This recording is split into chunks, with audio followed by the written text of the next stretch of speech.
जैसे कि हमने बात करी कि कुछ क्लेम्स जो हैं डोमिनेंट हैं, कुछ रिसेसिव हैं। देखो वेरिएशन का मतलब क्या है? वेरिएशन तभी होगी जब ऑर्गेनिज्म सेक्सुअल रिप्रोडक्शन से रिप्रोड्यूस करेगा। Half of the set of genes he receive from the set of the father and half of the set of the genes he receive from the set of the mother. अब कहने का मतलब ये है कि अगर किसी के फादर की आईज का कलर जो है ब्लैक है और किसी की मदर की कलर का आईज जो है ब्राउन है, तो इसका मतलब ये नहीं है कि जो ऑफस्प्रिंग है उसकी एक आंख ब्लैक होगी और एक ब्राउन होगी। या तो उसकी आंखें ब्लैक होंगी या उसकी आंखें ब्राउन होंगी। और जो भी कलर आएगा वो होगा डोमिनेंट। डोमिनेंट का मतलब क्या है? For each of the character, for colour of eye, for colour of skin, for our height, for our nature even, हमें इक्वल कॉन्ट्रीब्यूशन मिलता है from the side of the father and from the side of the mother. लेकिन equal contribution में से कोई एक है जो अपने आप को एक्सप्रेस करेगा। Colour of the eyes father में जा सकता है, shape of the ear lobe can go on the mother, height can go on the father, colour of the skin can go on the mother. इसका मतलब कोई दोनों में से कोई एक ट्रेट है। जैसे हमने बात करी थी कि जो जीन्स हैं, जो क्रोमोसोम्स हैं, they are present in pair B B C C D D, इस तरीके से। लेकिन जब गैमेट बनेंगे तो उसमें पेयर नहीं होगा, उसमें सिंगल होगा, A single B single C single D, single A single B single C single D. तो when the gamete from two different parents will fuse together, then again the chromosome number will become constant. So why some traits are dominant, some are recessive? See, chromatin material से बनता है chromosome. जब cell जो है rest की phase में है तो उसमें chromatin material is just like thread type. लेकिन जब वो डिवीजन करने के लिए तैयार हो जाएगा तो क्रोमोसोम ऐसे पेयर की तरह नजर आते हैं उसमें। So these chromosomes contain small sections which are known as genes, and these genes are the unit of inheritance. Mind you, genes are the unit of inheritance. Genes के अंदर specific प्रोटीन की information है और जिसका gene ज़्यादा effective होगा वो अपने आप को एक्सप्रेस करेगा। In simple words, for our color of eye, we get equal genetic contribution from the side of the father and equal genetic contribution from the side of the mother. लेकिन जिसके jeans ज़्यादा effective होंगे उसकी jeans जो है अपने आप को नेक्स्ट जनरेशन में एक्सप्रेस करेंगे। ये समझने के लिए Mendel is called the father of genetics. Mendel ने एक एक्सपेरिमेंट करा। इस एक्सपेरिमेंट को कहते हैं मोनो हाइब्रिड क्रॉस। मेंडल ने पी प्लांट लिया। पी प्लांट उसने इसलिए लिया क्योंकि एक तो पी प्लांट बहुत जल्दी ग्रो करता है और दूसरी बात पी प्लांट के अंदर बहुत सारे कॉन्ट्रास्टिंग कैरेक्टर्स हैं। लंबाई, कुछ टॉल पी प्लांट है, कुछ शॉर्ट है। फिर colour of seed, colour of flower. तो कुछ ट्रेट्स डोमिनेंट हैं, कुछ रिसेसिव हैं। ये बताने के लिए मेंडल ने एक मोनो हाइब्रिड क्रॉस करा। उसने एक प्योर टॉल प्लांट को प्योर शॉर्ट प्लांट से क्या करा? क्रॉस। देखो कैपिटल टी और कैपिटल टी दोनों ही कैपिटल टी है। पहली बात तो जो क्रोमोसोम सब जीन पेयर में प्रेजेंट होते हैं, तो इसलिए ये सेल है, ये गैमेट नहीं है। ये गैमेट है, ये सेल है। ये सेल है, इसमें क्रोमोसोम पेयर में है, लेकिन ये गैमेट है, इसमें क्रोमोसोम्स का पेयर नहीं है। तो ये सेल है जिसमें टी का पेयर है, ये भी सेल है जिसमें स्मॉल टी का पेयर है। लेकिन कैपिटल टी और कैपिटल टी का जो कर रहा है, this plant is pure tall, और स्मॉल टी का जो कर रहा है, this plant is pure dwarf. तो जब इनको क्रॉस करा जाएगा तो क्रॉस करने से पहले इनका क्या बनेगा? गैमेट। तो जब ये गैमेट क्रॉस करेंगे आपस में, देखो ये दोनों गैमेट तो एक ही पेरेंट के हैं, तो ये तो क्रॉस करेंगे। ये इससे क्रॉस करेगा, ये इससे क्रॉस करेगा। अब इसका ये वाला गैमेट इससे क्रॉस करेगा और ये वाला गैमेट इससे क्रॉस करेगा, तो क्या बन गया? सारी देखने में टॉल है। सारी देखने में टॉल क्यों है? क्योंकि कैपिटल टी अगर पेयर में है तो भी वो टॉल नजर आएगा। अगर कैपिटल टी सिंगल है, दोनों में से सिंगल कैपिटल टी भी है तो भी टॉल नजर आएगा। लेकिन डॉर्फ कभी नजर आएगा तो दो में क्या है, स्मॉल टी, इसीलिए इसको क्या कहते हैं, रिसेसिव कैरेक्टर। अगर मान लो आर का मतलब रेड है और स्मॉल आर का मतलब पिंक है, तो आर रेड है तो आर स्मॉल आर भी रेड है, लेकिन स्मॉल आर और स्मॉल आर क्या हो जाएगा, पिंक। तो इसका मतलब जब उसने प्योर टॉल प्लांट को प्योर डॉर्फ प्लांट से क्रॉस करा तो F1 जनरेशन में सारी प्लांट्स क्या आ गए, टॉल। तो उसने इसमें से दो प्लांट्स लिए F1 जनरेशन में से और उनको आपस में क्रॉस करा।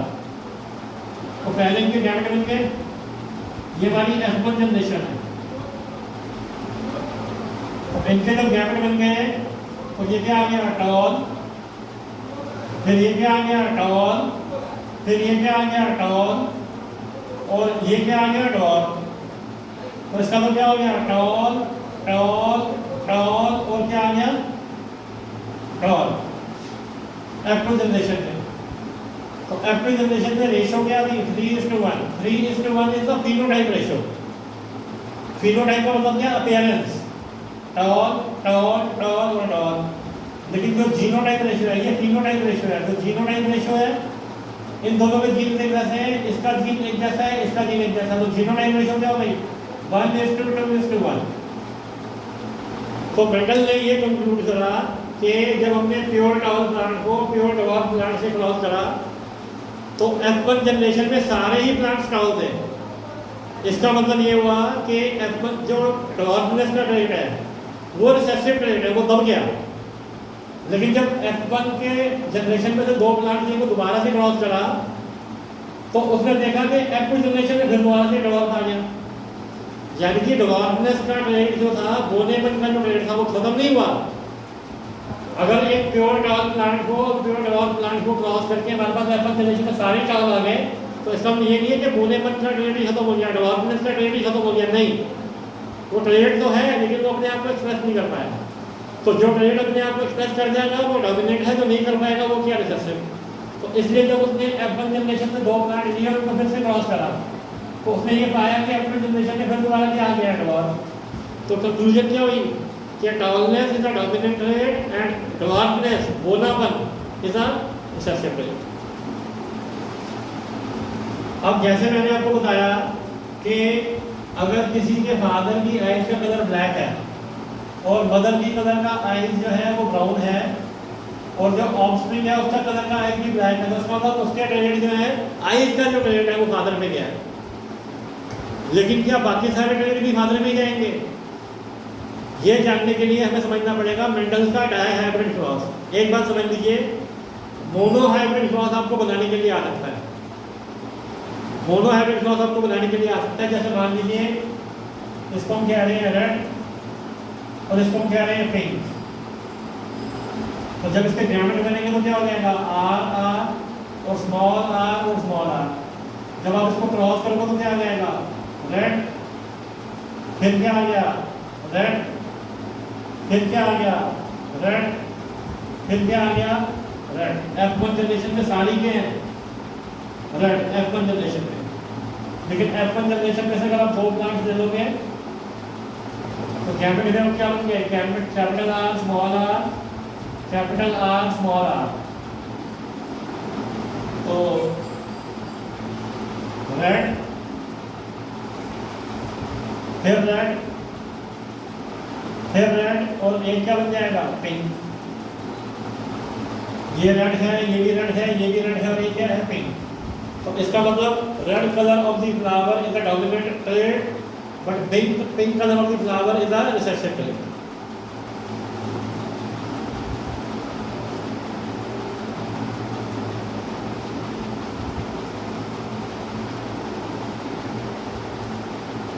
अब डाई हाइब्रिड क्रॉस को समझने के लिए हमने दो फीचर ले लिए, एक हाइट ऑफ द प्लांट और एक colour of the flower. Let us take a pure tall plant with red flowers with a short plant with pink flowers। तो पहले इनके गैमेट बनेंगे। गैमेट बनेंगे तो कैसे बनेंगे, PR, PR, फिर स्मॉल t स्मॉल r और स्मॉल t स्मॉल r। जब आप इसको क्रॉस करोगे आपके पास क्या बन गया, कैपिटल टी स्मॉल टी फिर कैपिटल आर स्मॉल आर। फिर जब इसको क्रॉस करोगे तो क्या बनेगा, capital T small T capital R small R. फिर इसको क्रॉस करोगे तो क्या बनेगा, capital T small T capital R small R, फिर capital T small T capital R small R. यानी कि देखने में सारी क्या है, all the plants are tall and color of all the flowers is red। ये हमारी F1 जनरेशन है। अब अगर F1 जनरेशन में से दो प्लांट्स ले लें, capital T small T capital R, capital T small T capital R small R, तो पहले इनके क्या बनेंगे, गैमेट्स। तो गैमेट कैसे बनेंगे, कैपिटल टी के साथ कैपिटल आर, फिर कैपिटल टी के साथ स्मॉल आर, फिर स्मॉल टी के साथ कैपिटल आर, और फिर स्मॉल टी के साथ स्मॉल आर। तो 4 गैमेट इसके बनेंगे और 4 गैमेट इसके बनेंगे। अब इन 4 गैमेट्स को क्रॉस करके हमारे पास क्या आएगा, ये देखिए,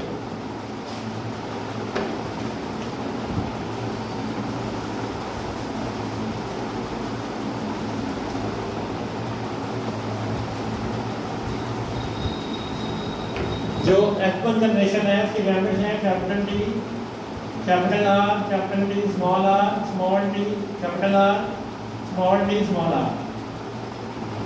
ये एक प्लांट के गैमेट है और दूसरे प्लांट के भी यही होंगे।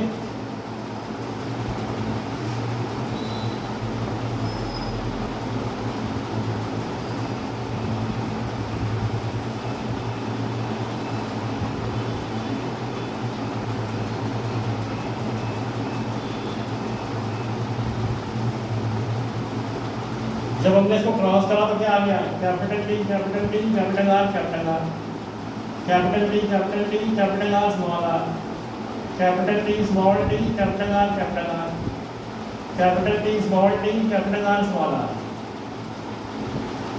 फिर capital T capital big R small R, capital T capital small R, capital T small T capital R small R, फिर capital T small T small R, फिर capital T small T capital R, capital T small T capital R small T small T capital R, फिर small T capital R और small R, capital T small T capital R small R, capital T small T capital R small R, small T capital R small R, और small T small R और small R. अब अगर हम इनकी appearance के बारे में बात करें, एक बात याद रखो, दोनों टी में से अगर एक भी कैपिटल टी है तो वो क्या हो जाएगा, टॉल, और दोनों आर में से अगर कोई भी एक कैपिटल आर है तो क्या हो जाएगा, रेड। तो हमारे पास अपीयरेंस क्या है, tall red tall red tall red tall red, फिर टॉल रेड टॉल, लेकिन अब क्या आ गया, पिंक। क्यों, क्योंकि दोनों ही स्मॉल आर है। कैपिटल आर को अगर सिंगल भी होगा तो रेड हो जाएगा, लेकिन स्मॉल आर अगर दोनों होंगे तो वो पिंक होगा। अगर एक स्मॉल आर है तो वो पिंक नहीं हो सकता क्योंकि वो रिसेसिव है। फिर टॉल रेड, फिर टॉल और पिंक, फिर टॉल रेड, फिर टॉल रेड, फिर स्मॉल टी और स्मॉल टी आ गया तो ये क्या हुआ, स्मॉल रेड, फिर स्मॉल रेड, फिर टॉल रेड, फिर टॉल रेड, फिर स्मॉल रेड, और फिर स्मॉल और पिंक। अब इसका मतलब ये हुआ कि टॉल रेड हमारे पास कितने फ्लावर हो गए, 1 2 3 4 5 6 7 8 9 आने चाहिए। तो ये जो फिनोटाइप रेशियो है ये आपकी आ जाएगी 9:3:3:1। ये बनाने के लिए आपको नहीं आएगा, मोनो हाइब्रिड फ्लावर्स आपको बनाने के लिए आ सकता है, ये बनाने के लिए नहीं आ सकता आपको। इसकी खाली वो आपसे फिनोटाइप रेशियो या फिनोटाइप रेशियो ही पूछेगा। अब फिनोटाइप रेशियो में क्या हुआ, कहता है पहले मोनो हाइब्रिड फ्लावर्स में हमने खाली एक ट्रेट के बारे में बात करी थी, खाली हाइट ऑफ द फ्लावर। अब हम हाइट ऑफ द फ्लावर के साथ कलर ऑफ द फ्लावर की बात नहीं कर रहे हैं। तो हमने ये देखा कि हमारा पास नया कॉम्बिनेशन आ गया, टॉल के साथ पिंक आ गया और स्मॉल के साथ रेड आ गया। इसका मतलब क्या है, अगर tallness is the dominant red and red flower is the dominant red, तो ये जरूरी नहीं है कि जो टॉल होगा हमेशा रेड ही होगा, नहीं।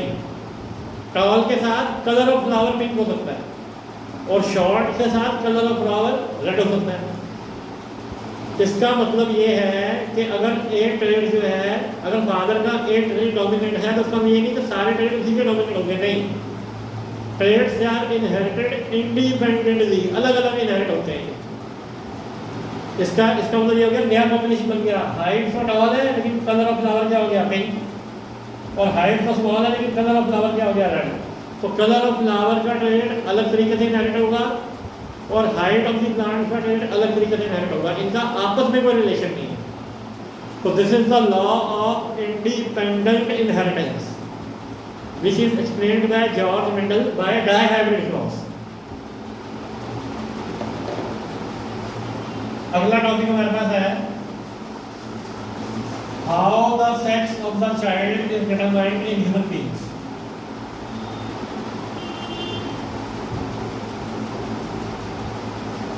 तो determine the sex of the child of the human being, हमें ये कंसीडर करना है कि all human cells have 23 pairs of chromosomes. This is a cell which has 23 pairs of chromosomes. हमने अपनी कन्वीनियंस के लिए उनको नाम दे दिया AA, BB, CC, BB, CC. 22 pairs are same in male and in female, but the 23rd pair is XY in male and XX in female. इसका मतलब ये हुआ रिप्रोडक्शन से पहले जब गैमेट्स बनेंगे तो 2A में से एक A इस गैमेट में, एक A इस गैमेट में, 2B में से एक B इस गैमेट में, एक B इस गैमेट में, एक C इस गैमेट में, एक C इस गैमेट में। लेकिन XY में से एक गैमेट में X और एक गैमेट में Y,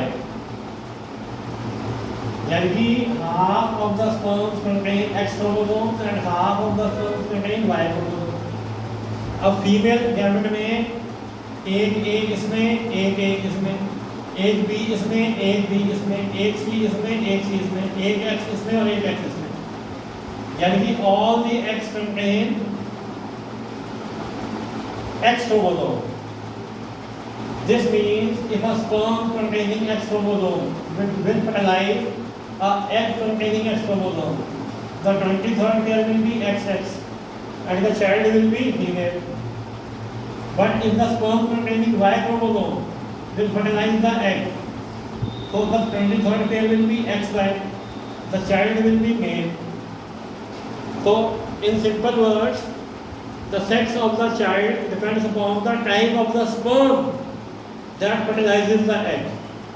If the sperm containing X chromosome will fertilize the egg, the child will be female.